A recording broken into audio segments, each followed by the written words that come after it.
and we'll let people in and then we'll get rolling. So I'll basically be handing it off to you at this point, Morgan. Sounds good. Um, and you got your intro in there, and you've got the bio as well. And I'll start letting people in. Great.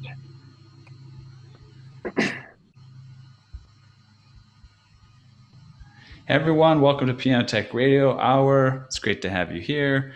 I'm Ethan Janney, your past, host, along with David Anderson, and then we've got Morgan Cowell here, who's joining us from an actual job in a very fun location, doing some work, getting some stuff done. And I'm going to turn it over to Morgan for the first part, half of the session, and then I'm going to jump back in here and he's going to give an intro to the session and give an intro to our guest for the day, who is Kestrel Curro. I'll pronounce it with the rolled R. Very nice. But yeah, so let me highlight the two of them, and I'll let them get started. Okay, and I'll be back in a little bit. Good to see you all here. All right. Thanks, Ethan. All right, everyone. Welcome today to the Radio Hour. We gather each and every Saturday to meet and learn with the most really fascinating people that we can find within the piano world. We talk to anyone and anyone that's worth talking to. That include manufacturers, rebuilders, musicians, other makers as well. And that's all with the goal of becoming better at our craft. And to help one another create just kind of a better and musical world. This radio hour is brought to you by Piano Technician Masterclasses, which is an online resource that brings you cutting edge instruction from all the masters without leaving your home. You can find out more on the website.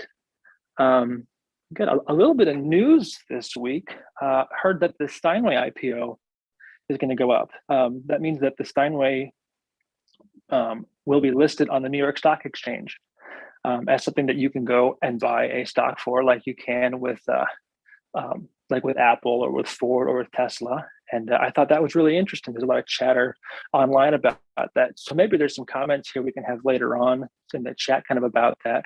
But let me talk about our guest here today. I first met him at a convention. It's pretty hard to miss with the beard, but he is a graduate from Ithaca College at the Conservatory of Music with a bachelor's in clarinet performance with Michael Galvin. He began studying piano technology with Don McKechnie, RPT, and Michelle Stranges. And he has experience with tuning, repair, regulation, and rebuilding since 2012, so a long time. He was a tuner tech at Lindenblad in 2018, and he held the position of staff piano technician at the Settlement School of Music in Philadelphia, where he maintained their inventory of 168 pianos and 3 harpsichords until the school decided to go virtual in September of 2020 due to COVID-19. So he currently provides some really quality in-home piano service and concert services for venues. He also enjoys his cats and nature. He has 3 cats. One's Mason, one's Hamlet, and one is Spinnet. And there's 2 dogs named Freddie and Bonkers. So welcome, Kestrel. How are you doing today? I'm doing wonderful, Morgan. Thanks. How are you doing? I'm doing okay. I'm sitting here at a Steinway O, and life's good. So what made you, like your freshman year, want to hop into the piano side? Because you were with like clarinets, right? Like you'd think you go into more like woodwind tech. So why did you want to go to strings? So I started with the clarinet, and I just really enjoyed playing the music. And I started writing it down and showing my teacher and getting all excited. And they sent me to lessons. And so I started taking lessons and just getting more into music. But I found I really enjoyed the instrument as like a tool more than the actual music part. So I accumulated quite a few more instruments, flutes and other things, to look at them and try to play them and make different sounds and see what I could do with them. And And because of that, I found a piano that I found my uncle wanted to get rid of a piano, and he gave me an old upright. I don't even remember what the brand was, but it didn't hold a tune. And our technician told us the pin block was shot and all of that. And we didn't know what that meant. So I just grabbed some of my dad's tools and I started having at this broken piano anyway. And I tried to make it sound better, and I got somewhere. But it wasn't until college that I had spent a few years in high school learning how to play it, just teaching myself whatever I could find, um, and using my clarinet music knowledge to be able to read the music, and then put it on the piano. And so when I got to college, I went to Don McKechnie at the end of my freshman year, and I said, I want to learn how to do this appropriately, because I've been messing around and I'm not satisfied with where I'm getting. So help me out. And he took me in and taught me how to tune for about a year. And then he started giving me other jobs. And eventually I was taking over the practice rooms and I was tuning those and keeping track of that for the other students while I was still getting a clarinet degree. So it kind of became my unofficial minor. So let's talk about that for a second, because a lot of us get asked by kids all the time, like, hey, I want to do this. And like a week later, like they flake out or something. So was he kind of standoffish at first, like to share his knowledge and secrets with you, just being a freshman, this clarinet kid? Yeah, he actually was a little bit. Just in the fact that he said, usually I don't teach any sort of piano technology unless it's to a junior piano student because they have to take a piano technology course.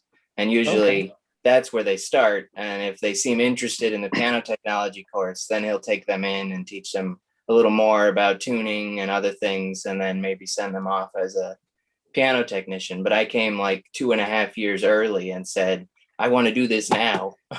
And I'm not even a piano student. And he said, well, I guess since you've been messing around with the piano at home, maybe I'll take you in. And he did, and I kept coming back, and he was impressed that I had such a motivation to continue. And then he offered me the job to clean the school pianos over the summer. So I Oh, took wow. that, and it kept compounding from there until like senior year. I was, just walking around taking care of quite a lot of the student access pianos, like the classrooms and the practice rooms, and the main That's kind head. of a life lesson, I think. So often we think we have to go through this whole plan, and wait to be asked. But with a lot of these situations, like you just have to go and, and just ask these people and see, hey, I'm serious, how can you help me? And you keep coming back and back and back, and eventually it pays off, or they like file like a restraining order on you or something, but Yeah, keep showing up until they tell you to go home. Cool. So you graduated with your degree then from there? Yes. So Nice. I graduated Ithaca with a bachelor's in clarinet performance in May of 2015. And then I think I spent about a month or two enjoying post-college life. And I went to Freehold Music Center and I asked for a job as a technician there. And I was really ready to get going with piano stuff. How was it different going from like college stuff to this music center? Was it much different? Were there any weird challenges or experiences? Yeah, it was very different. I found out right away that the general public does not know very much about music or instruments or sound. And so as soon as they started sending me out to people's homes to do tuning for their company, I would say, this piano's so many cents flat or so many hertz flat, and they would go, I don't even know what that is. And I'd say it should be at 440, and they look at me like I have two heads. And and I realized very quickly, wow, I really need to change the way I speak to my clients if I'm going to get through about anything. So Absolutely. And I think that we're kind of like about the same age. So it's hard too when you're just a kid, right? yeah, like in their Yeah, eyes, especially. I grew the beard for that reason. I've heard that quite a bit, actually. We talked about Yeah. ties before, that works, and beards, Hmm. and just kind of your whole demeanor, and how Yeah. that works. So would you think about scenarios before they happened? Meaning, like, say that you broke the plate, or like a string broke, or something. Like, would you like rehearse what you would say in those situations ahead of time? Um, I guess occasionally. I mean, the basic one of, your piano strings are rusty, your piano's old, it's very flat, it needs a pitch raise, that kind of preparation, but not like, you know, if something crazy happened and the piano exploded, I wouldn't go, well, I was trying to, it's not, I wasn't thinking about that. That's silly. What a waste of time. It's hard to say things with tact, though, and I know in my first a few years, I bet I went and looked at probably 75 old grand, right? That I knew like weren't savable, but I went out there anyways. And now I've kind of got to the point where I can ask enough questions and to say, I don't think it's worth it for you and your family. But I took like a lot of rehearsing Mhm. and a lot of just kind of Yeah. trial and error. Well, a little bit of Uh, polish to your business professionalism. sure, sure. Uh, Talk about some mistakes that you made early on. Let's be honest and real here. Uh, Maybe you didn't, but I broke a lot of Mistakes. things just by being stupid. I'd break off a hammer shank, or I'd spill something, or I put a I grand guess. piano through a wall once. Oh, wow. Yeah, I remember I did something like that, but it was a brick wall, so the piano got more of it than the wall. uh, but I've joined the club of breaking note 88 hammer shank when pulling an action. I've had a string break on me here and there. I think the only one I ever purposefully broke was I was so mad when I was learning on the broken piano my uncle gave me. I couldn't get this false beat to work, and I just was so mad I broke the string myself. I just tightened it and it snapped, and that was it. I was like, well, so much for that. Guess that's what So happened. so after that, so after college, went to that music, was it an academy or school, or the center, music center, right? Settlement? What? After After, school, where did I go? yeah, you went to that music center. Is that right? Yeah, it was a music store. It was a Oh, piano store. store. Okay, okay. What brands did they carry? They did mostly Yamaha. They still had some Kawai at that time. Okay, And a very large section of pre-owned pianos. That's kind of what okay. they focused on a lot of, was just having a lot of pianos available from a lot of different places. Did you get to do like a lot of kind of like rehab on them and stuff, and Hmm. rough Yeah, regulations, voicing things like that? they had an in-shop technician who kind Oh, of okay, showed me a few things nice. to get me going. So then a few years later, you went to Lindenblad, right? Yep. About 2 years after Freehold Music Center. Mhm. Okay. And what was that like? It was very different than Freehold because it was more about really getting inside the pianos and uh, all the way stripping them down to very basic rails and all of that. Whereas the music store was more about, get them sellable. But Sure. Lindenblad really about tear it completely apart and rebuild it completely, as a restoration place would be. So that's where I learned how to not be afraid of touching pianos anywhere. And I couldn't lose anything in them anymore either. So let's talk about that more. So when you're just kind of like fixing things, it's a different mindset than when you're actually like replacing things or thinking like, hey, the manufacturer did it this way, but like this way actually might be better. And now that it's here in the shop all the way apart, I can do X, Y, and Z. there's something that kind of changes in the way that you just solve problems and the way that you, um, I just kind of, I don't know, to kind of carry yourself. Or did you find like something similar with that, or understand things in a different way, or anything like that? I think you just have to approach the parts differently, because if you're approaching old parts, you know that they're old and they have some wear on them. And, one side of the cushion is going to be squished more than the other side.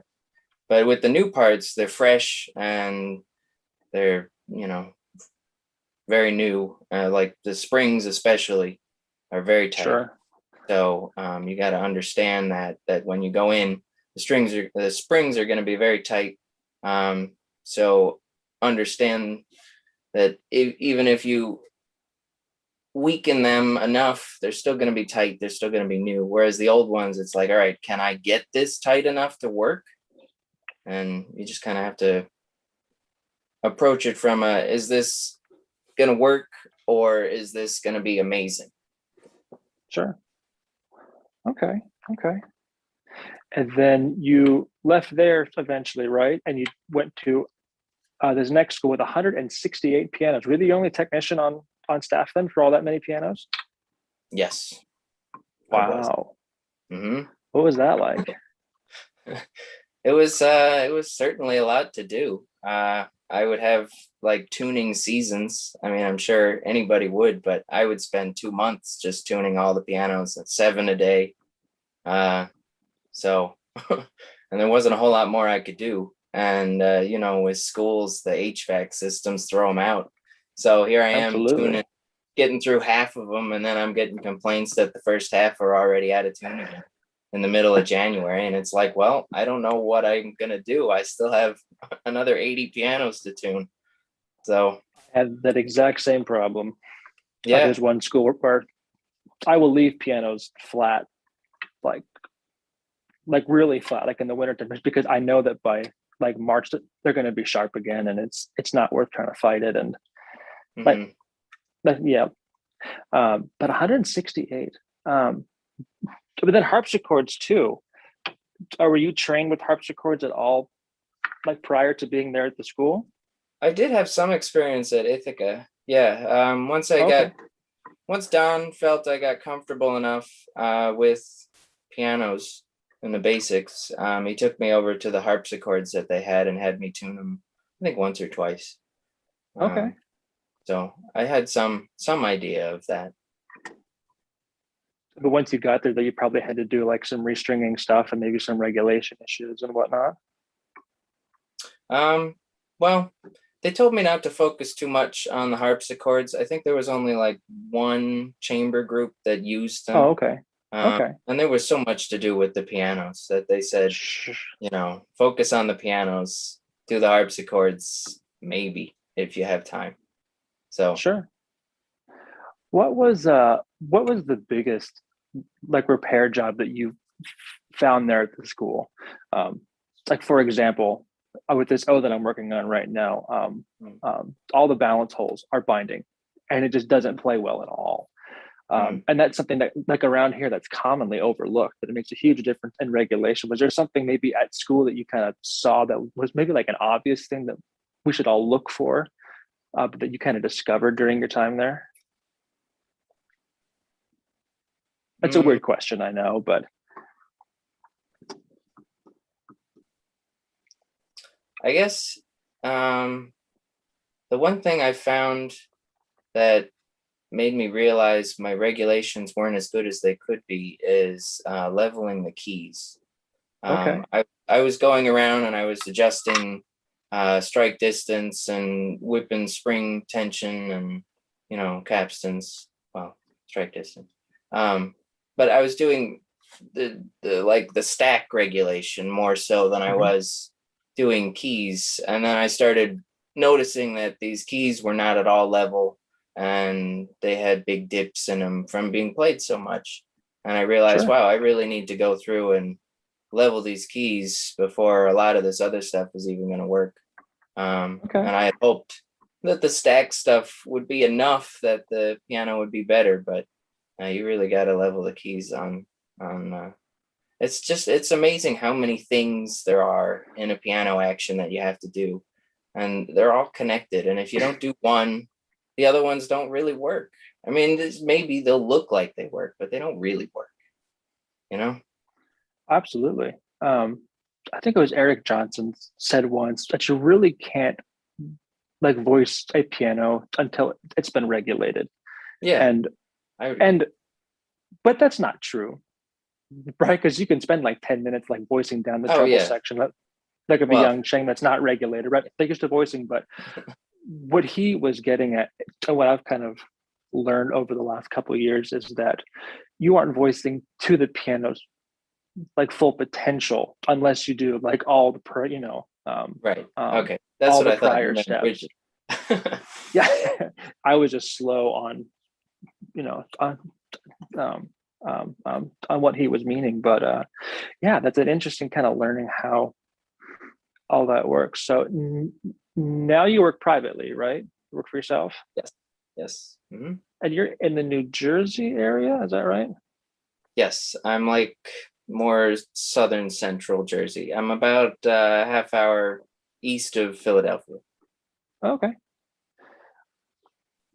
I'll be in Philly actually at the end of this month. I had to go take a class with uh, the poly class with Allied Piano. Oh, Are there many technicians in your area? yeah. There's a couple. There's one that's right near me, about 15 minutes. He actually was the technician at Settlement before I Oh, got okay. there. So I Okay. know him through that, but he's kind of retiring, so I'm kind of taking over the business in this area slowly. There's a Okay. few others I've looked up, but it doesn't seem like there's very many technicians in this area. I think that's a global problem. Cool. Um, so what is something that you pay attention to that maybe most people don't? And this can be within the industry or just kind of in life in general. It's another Um, like curveball question, but we ask it to I, everyone. So we had some really good responses. I think I focus a lot on my costume. And I think other people don't always focus on their costume. I mean, sure, they dress up, they look presentable, they look professional. But if you don't have like a brand and a group of colors and a specific look that you want to present to your clients, I think you don't get noticed as much. You have to rely more on, well, I know this guy and he's really good, so hire him. And he shows up and he doesn't look like much, but he's really good. But if you hire somebody and they show up and they have a shirt devoted to this business with their logo on it and maybe their name and a matching hat or something like that, Sure.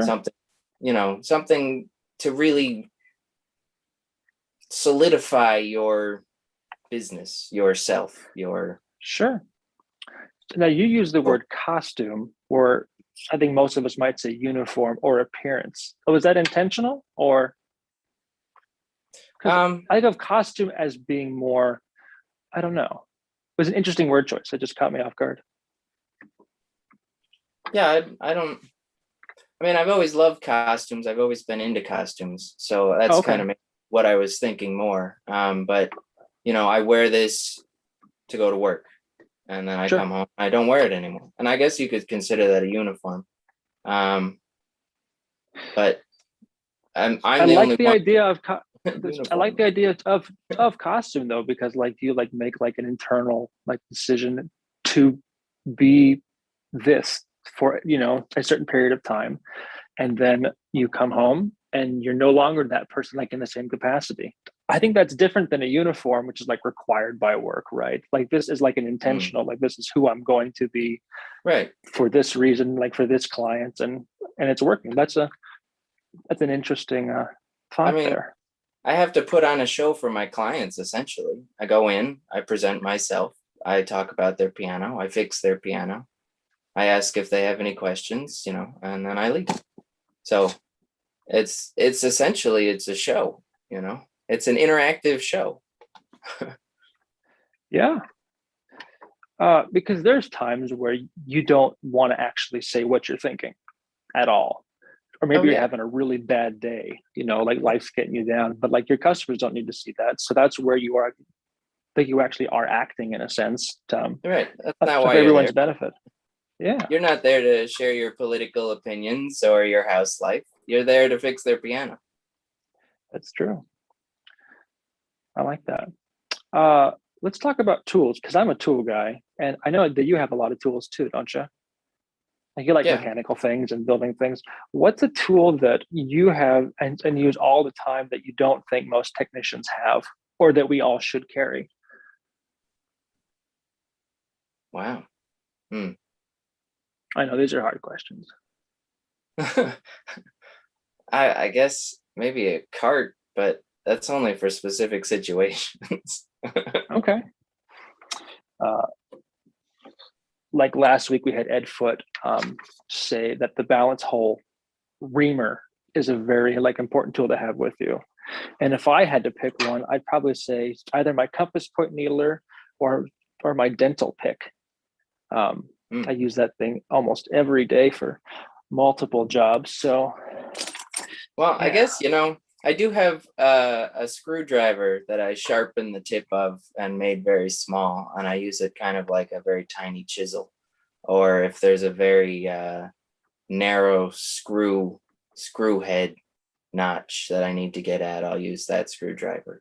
It's like a chisel screwdriver almost. It's only like 3/16 wide. I mean, it's very small. interesting. But, Okay. I guess that's something. Yeah. Um, we're going to talk about some things with the newsletter thing that you like to do, as well as some things with the small, like mini pianos that you make. Get ready, guys. Hey guys. These are really neat things. Oh, we got Ethan back here. But just one last thing on this topic. What are maybe a couple things that you would recommend to a new technician, right? That kind of wants to follow the same path that you took. What's some advice you give to them?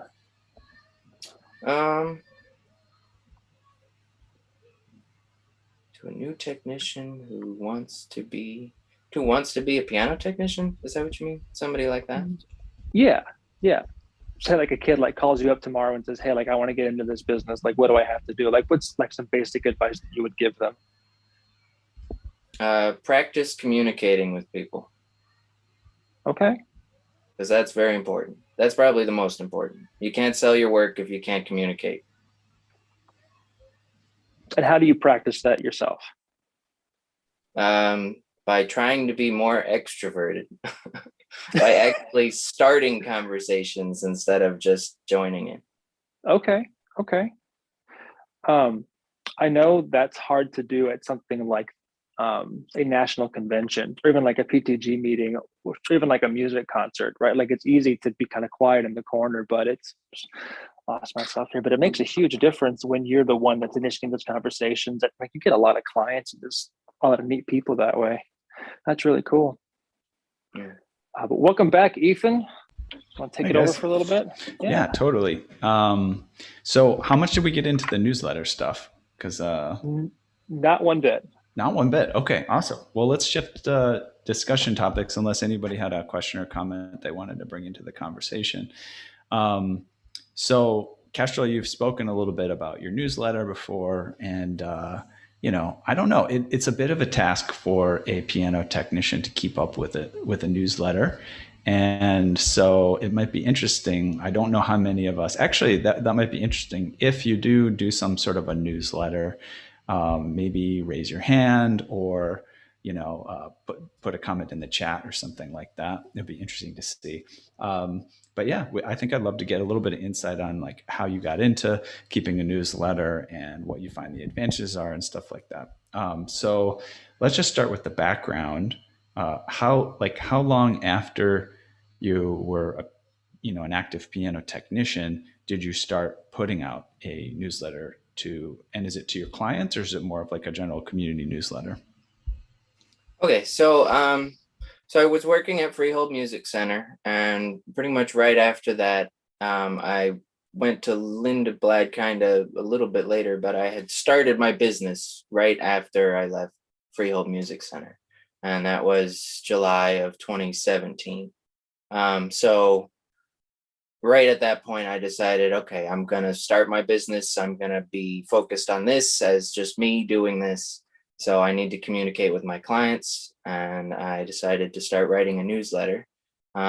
Later, finding out that there is literature that PTG, Piano Technicians Guild, offers for this specific thing. I looked over it a little bit, and it wasn't what I wanted to say or as much as I wanted to say. So I decided, okay, I really need to continue doing this, and so far it just keeps getting better. So I'm happy Cool. with. So it was, yeah. And by the way, I don't know if I've worked directly for those companies that you named, but I was kind of in the environment because like I went to Rutgers University Oh, okay. in New Yeah. Jersey, and I started tuning, in those areas. At the time when I first started, the company was East Coast Piano, which I don't think is in business anymore. But I worked for East Coast Piano for that was how I cut my teeth in the Nice. piano tuning business. And maybe I've got referred a couple of tunings from like Freehold Music Center and Linda Blad. I remember working with them a little bit, but not extensively. So fun. We share that background. So you got independent, and you said that you'd like to start trying this. So, but what was it like sending out that first email? Because I know for me, like the first time I sent out the first email, you hit send. Even if it's just going to 5 or 10 people or a Mm-hmm. hundred or 1,000 or it's like, oh man, like everybody's going to see this. Do I have a typo? Does this sound stupid? What do I say? And what was that like, just kind of sending out your first email newsletter? Well, my first newsletter was the care and feeding of your piano. So it was basic information about how often you should tune it, how often maybe you should clean it. It's going to need regulation eventually, that kind of basic care stuff. Keep it away from vents, you know. So I think I'd only had a few email addresses, like you said, like maybe 10, a dozen, something like that. And I hadn't figured it out yet. So I sent it out and I CC'd everybody on it. And I didn't know what BCC was at that point. So so I get an email back that says, "Oh, please BCC next time because I don't want people to have my email," and so on and so forth. And it was it was an interesting first newsletter, but I think it went well. I learned a lot. Cool. Yeah. I mean, those are tough mistakes. I mean, in general, I guess time passes, right? And people Mm, people get emails that are difficult here and there every once in a while. But as long as you kind of wrap it up and you say, "Hey, I'm so sorry," and apologize for it, that sounds reasonable. So, did you at some point start using like an email service, like a Mailchimp or something, or do you still mhm. just kind of do a bunch of BCCs, or how do you take care of it? Yeah, after maybe I got to 30 people or something like that, it was just too much to do just for email. And I think even Google was starting to say, all right, you're starting to look like you're spamming people, so you better stop. And I was like, all right, I better find something new. So I found MailChimp. I don't remember how. I think I might have heard it from somebody else about newsletters or advertising or something. And I said, hey, maybe I'll try that. And I tried it, and it seems to work pretty well. So I'm happy with it. Great. And how many emails have you sent out at this point? Do you keep track, or like has your email Yes. list grown quite a bit? What's the sort of progression? So I think I have about 280, 300 people signed up for my newsletters, and maybe 110 open them every month. So that's where I'm at right now. That sounds like a pretty solid open rate, because you'll get 20%, 10%, 5% open rate sometimes on Yeah, yeah. emails. Sometimes they're not so great, but sometimes, whatever it is, like the Yamaha newsletter got almost a 50% open rate. Very And cool. and the one before it got a 22% or something. So whatever it was, I don't remember. And what is Carl saying here? Oh, Carl says, why not just have a blog on your website? What is the value of putting that information into an email? And then also on that topic, do you also publish the same information as a blog on the website? How do you manage that? Um, I don't know. I've never really looked into blogs or been interested in blogs. So newsletters have always been effective for other people. And so I figured I'd just jump on that and send them out. And then every time I send one out, usually a month or two later, I'll put it on my website. So they're all listed on my website. But you wait to release it a little bit. I mean, I have an answer to that question. I mean, if you all get emails from me, right? So I've had my experiences with emails and keeping a list and sending them out. And I think one of the values of not just putting it on the website is it's more of like a personal relationship when you send emails. And I'll ask you more about that, Kestrel, too. But, it's easier for people to reply, send a little comment back, than just put a comment on a website. Sometimes that's a little less easy to do, or maybe people don't want to make that public comment or things like that. Yeah, and I used to use before I got Gazelle, I used my newsletters as a reminder too. So it wouldn't specifically say, your piano needs to be tuned, but it would be, here's something about pianos from your piano technician. Hopefully that'll be enough of a nudge that maybe you'll get your piano tuned. So I used to use them as reminders. And if I just post on my blog, I don't know, I guess maybe you could send an email every time I post, but it just seems like a nice formatted thought once a month seems good to me. Yeah, and by the way, there is a service called Substack, which I've used for another project, which kind of does both. Like you can have it put on a site, kind of like a blog. It lives on the Substack kind of platform, but that same message also goes to people who are subscribed via email. So it's an interesting way to easily combine the two things. Okay. I would say with blogs, though, you have to be careful because one, you can clutter your website real fast, which kind of distorts who you are sometimes. But secondly, say that you like really into it for 3 years and then you drop off and your last post is from 2019. Someone coming to your website thinks that you're out of business because you haven't updated your post anymore. So either delete the timestamps or like make that kind of a hidden feature because it's an interesting thing that I've heard from other people before. That's a good point. Yeah, but also like publishing to the blog can be very valuable, especially if it's the topic that people search about, right? One that we had on our blog for Floating Piano Factory, it was just like how to find a good used piano, for example, right? So a lot of people are curious, like what kind of ways that you're going to evaluate that, parameters to look for, and little tips and tricks about getting that piano. And of course, then at the end of the article, you could say, oh yeah, and by the way, if you're in New York City and you want to get a used piano or a new piano, here we are. You can schedule an appointment, something like that. So that you do get the like SEO benefit if you do put some of this stuff on a blog. I want to definitely get to, I think maybe in the next 5 or 10 minutes, make sure we get to your small pianos because they're pretty awesome. Okay. But I want to ask a couple more questions, and if anybody else has, that was a great question, Carl. Get to anybody else's questions. How have you seen, because you've written emails for a bit now, how have you seen it evolve, like your concept? What have you learned in the process? Have you changed certain parameters based on feedback you get from people that like respond or tell you, hey, they read this or whatever? How have things evolved for you for newsletters? Well, I think unfortunately I don't get a lot of feedback, so I kind of have to work through it with whatever I can come up with. But I know just in myself and writing them, I've gotten a lot more confident in saying what I want to say and putting it in a nice sentence structure with, my own voice and all of that. So I'm not so, on eggshells or being too predictable or too, I don't know, too polished about it. And right. It's just like the practice of doing it over and over again. You just feel more comfortable with it. Yeah. Like it used to take me weeks to finish one, and now it takes me couple days. Right.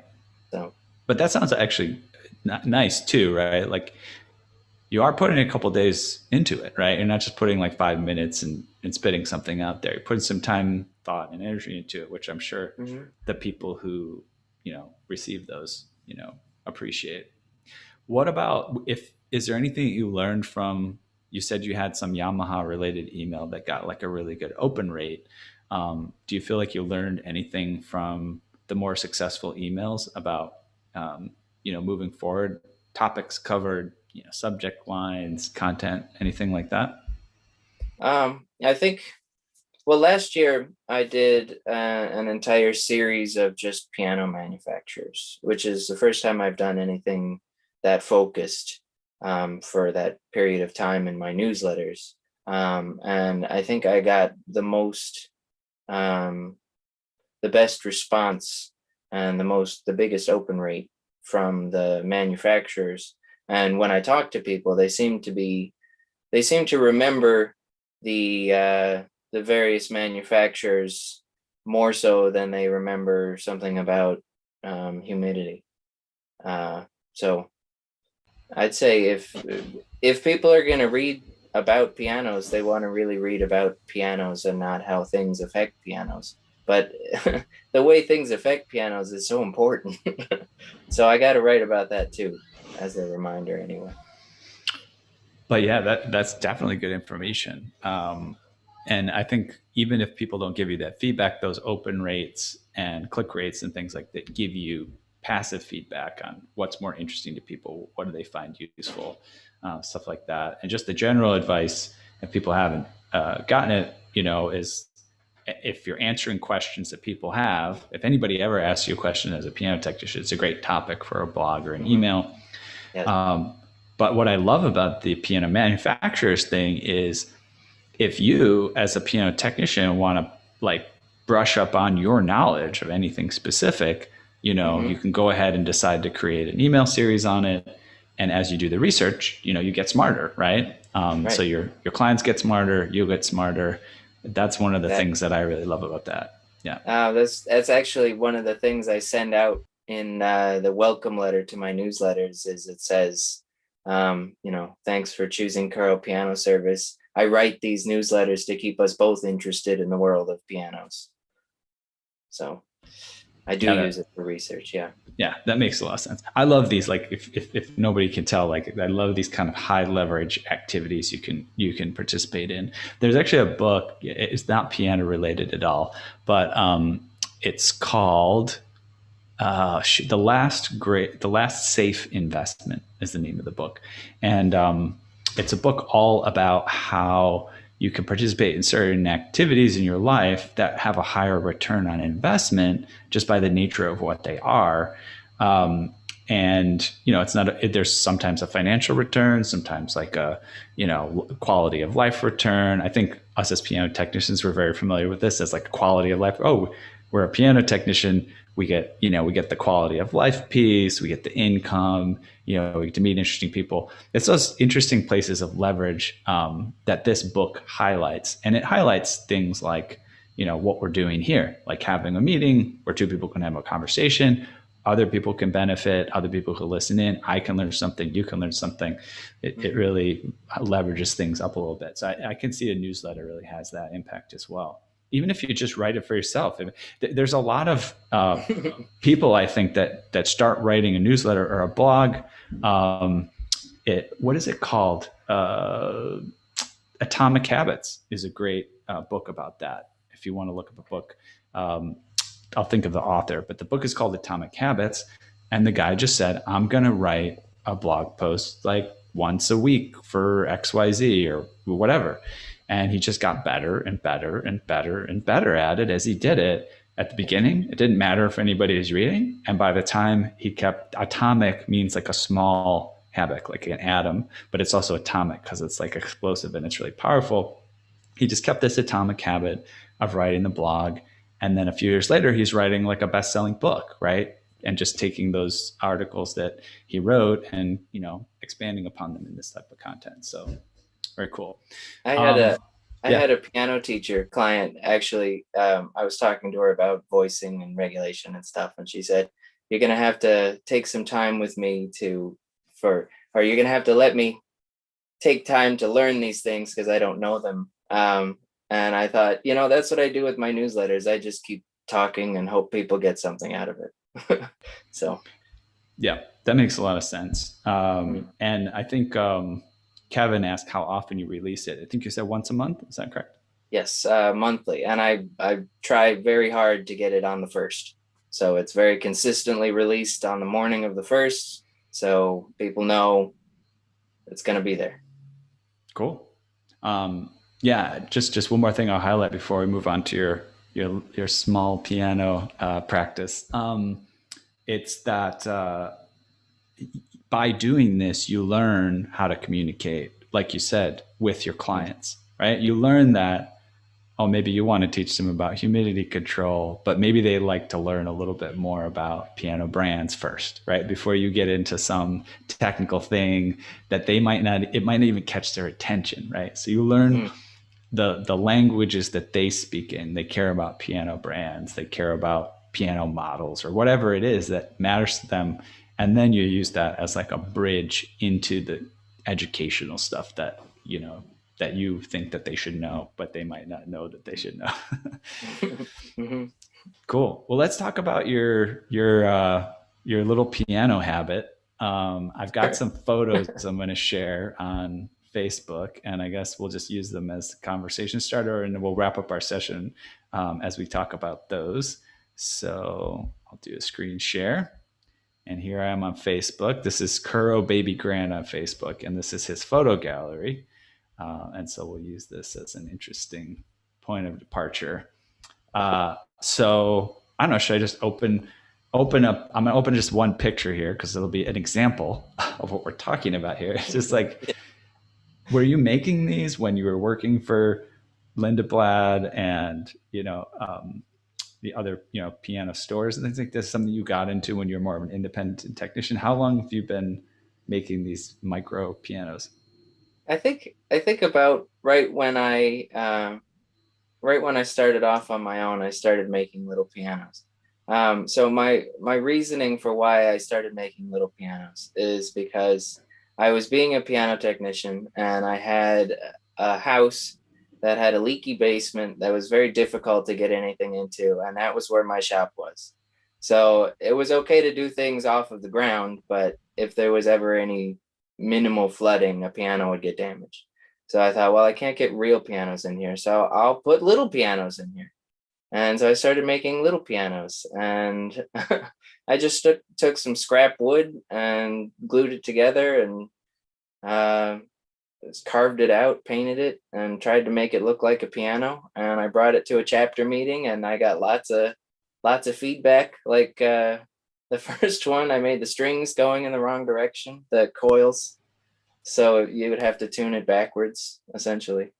Um, just little things like that. And then I said, okay, I can do better than this. And I took some real measurements of a piano and I made a better one. And it still wasn't good enough. So I made another one that had actual 88 keys. And it's just every time I make one, I try to make it a little bit more detailed. So, And or a this little is bit interesting. It kind of more. mimics this atomic habits idea that we just brought up, right? And it's actually even a little piano, like an Mm, atomic piano. And so, like, let's see here. This is your insignia on there, Kuro hmm That's Baby the fall Grand. board. That's the fall Nice, board name. Yep. very cool. And then this is a little bit of a give you a sense of the size of that. hmm How do you decide like how small to make it? Because you could make it like twice this size and probably still be in a manageable area. Like what's is there a scale that you is it like 1/10? Is it 1/100th? Yeah, Like it's 1/12. So 1 inch equals 1 foot, and then okay, I just go from there. is that a nod to the like temperament 12 notes, or is that just Oh, because of you 1 inch out of know, a foot? no, I never thought about it like that, but yeah, I guess it could be. But no, I just did 1/12. It's a very common scale in like dollhouse and miniature stuff. which is a whole nother community out there that most of us probably don't even realize exists. But there's miniature artisans and a guild, just like the Piano Technicians Guild, and they just make miniature things, and there's all different scales. But this is I think that was a ruler I made that had 10 notches between each inch.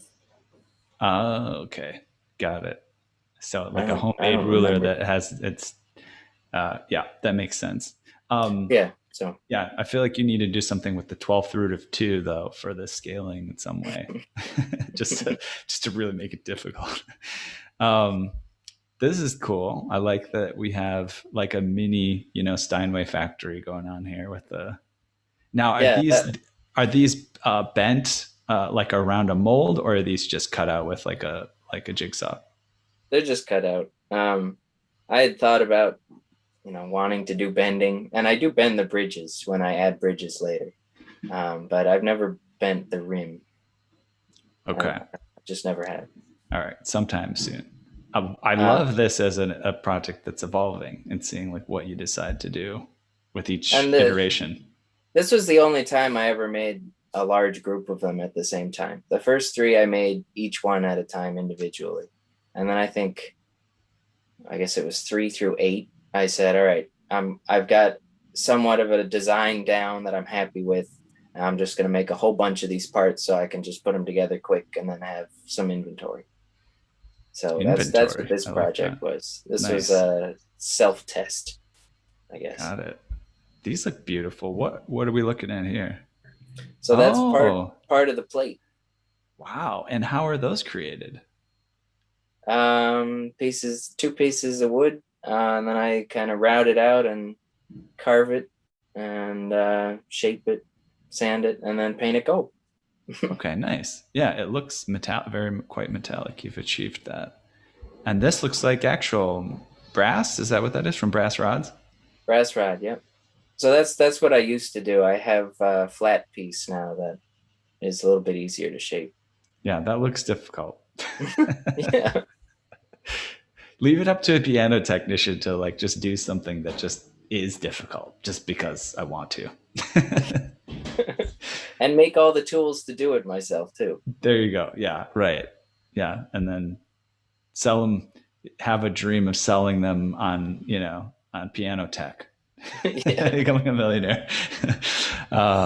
Cool. And then this lid actually looks like an actual hinge. The lid opens. Yeah, there's a miniature marketplace, Micromark, and they sell what's called miniature piano hinges, and that's what that is. Oh wow. And so okay. Well, it sounds like you've got competition too. We have to watch out for. But that goes back to my other question: do you have like patrons? Like, are there people who like? Is this just for your sole practice and pleasure, or do you have like clients who like I want one of those? Like, what? Or is that Yeah, something I've that sold them. yeah, you've sold them? All right, I've actually sold one to the PTG, believe it or not. nice. Yeah, so Well, there ladies you and go. gentlemen, whether you like it or not, this is where your dues are going. Did it go in like the museum or something? No, Or it was the chapter in North Jersey. The place where we would meet was owned by a piano salesman person, and he would let us meet there, and he became sort of an honorary chapter member because we were always there and he was always kind of involved. So we decided to give him a gift one time, and we were trying to figure out what to give him. And I think somebody said, "What about one of Kestrel's little pianos?"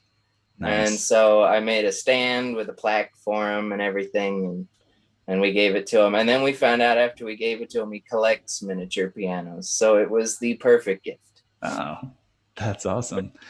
And what did one of these things run? Do you mind me asking? Are we talking like 50 grand or like Oh, not that much. No, 150,000 maybe? No. 500. Okay. All right. That's reasonable. And I understand is this your This first was the attempt? first one I actually hand carved out the middle section. So it's not multiple pieces, it's one piece. And I Got it. put way too many pins in there for all the tuning pins, but I didn't know what I was doing. I was just doing stuff. Yeah. That's And this is the same thing? Yep. Yeah, we should move on to some of the more modern ones. Yeah, So yeah, if you yeah. want to see this. So yeah. Let me oh shoot. I accidentally got out of that view, but we'll get back to it in a second. Okay. So tell me so now we're at the top of the page. Tell me something to look at Yeah, from the so more recent these are items. the more recent ones. So Should I just pop this the one? silver plate one, or that's the square grand I'm working on. It's Okay. a little bit more progressed than that, but Okay. that was kind of fun. Oh, the silver plate one. Oh, yeah. Yeah, so experimenting with different colors. That's number 14. Very cool. Now, got have my you thought of damper. like incorporating like 3D printing or anything like that, or is it more the craftsmanship of like carving this stuff out that you enjoy? Yeah, a lot of people have said 3D printing, and it's not much fun to 3D print when I could be carving it with my hands. Gotcha. That Right? makes sense. It's more unique this way too, I think. Yeah, totally. And the strings, are those like, those aren't actual pianos. Like, what do you use for those? Right now I'm using like jewelry wire mostly.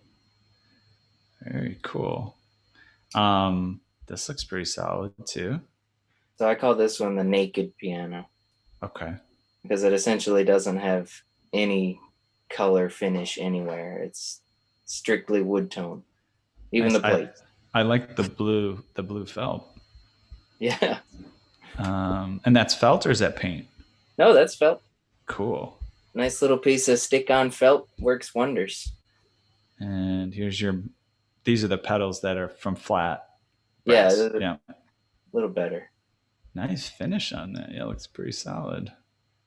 Those are the chunkier old legs too. A little bit older design. Well, this is pretty cool. Anything else I should share before we wrap up the session? Like another image that we haven't seen that's worth highlighting? I think the Chopin piano there. Oh yeah. That's one definitely with my favorite. Yeah. Oh yeah. I copied straight strung Erard 85 keys, hand painted oil painting on the lid. Painted it myself. That's pretty solid. That one's I'm guessing that's more than a 500 because that's pretty custom. I even had Chopin made for it because I'm a crazy person, I guess. Yes. Mm-hmm. Don't worry, we're all a little bit crazy here. I think we've established that, so we'll celebrate our craziness. Cool. All right. Well, if anybody wants to check this out more, you can go to Kuro Baby Grand on Facebook. And you can check out Kestrel by searching him online, check out his website, sign up for his newsletter if you like. Anything else you want to highlight for people before I sign us out of the session for today? I don't think so. Just remember to keep communicating with people because they may not communicate with you, but they want to hear from you. That sounds good. Yeah. And the more practice you get at it, the better it works. So I love that. All right. Well, we've reached the end of another musical journey here today at Piano Tech Radio Hour. So thanks a lot to Kestrel Curro for joining us today. Thanks so much for having me. Yeah, it has been great. As always, we're brought to you by Piano Technicians Masterclasses, cutting edge instruction from piano industry masters without leaving your home. For those of you that joined us today by signing up for the session individually, you can make your life more convenient by subscribing to Piano Tech Radio Hour. It's just $16 a month. You get the recording of today's session in our member area, as well as automatic registration for each week's new session. And you could sign up for that at pianotechniciansmasterclass.com/PTRH-direct access. And I'll put that link in the chat because that's more complicated to type than to say. But yeah, beyond that, thanks a lot to everyone for joining. And we really appreciate you all being here with us today. Have a good one.